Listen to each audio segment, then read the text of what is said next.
So while we're down here, let me ask you another question. We are playing the 2nd SS Panzer Grenadier Division.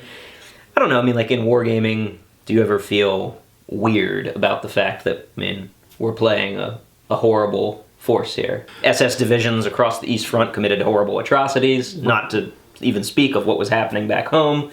As a wargamer, is that strange, or is that awkward for you? Right. Well, historically, it's been proven that the rest of the Wehrmacht wasn't exactly clean. There's no clean Wehrmacht. No. So, to me, it's a historical unit.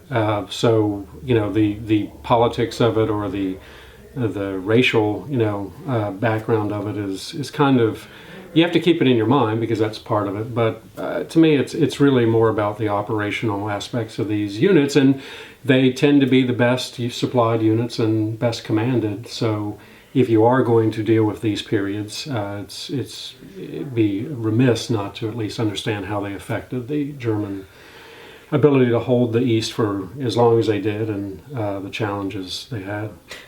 I will say the one nice thing about playing East Front is that it's bad guys versus bad guys. That. Who are the badder guys, That's a debate we don't really need to get into here, but... yeah, it might be more sensitive if it was in France. In France, but... Right.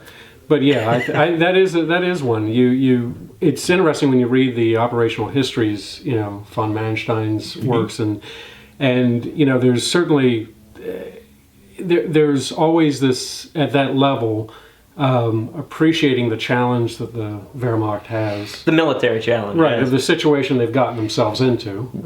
Yes, they have no one else to blame. Right, and as steeped in, I'd say, history of the Prussian army as I am, in different periods we've played, it's interesting to see how that, level of doctrine and professionalism, holds them, in places that I'm not sure other armies would have withstood. And to still remain somewhat, active offensively, as we see. This is even at this period in the war, right? With these minimal assets, right? Yeah, it's with these guys, there's no good guys. There's just, but at the same time, you think about that, there are millions of men who probably would have rather been anywhere else. That's right. At the very low level, you got to have some sympathy for everybody who was involved, because this campaign in particular is a really bloody, vicious campaign with a lot of casualties on both sides. Yeah.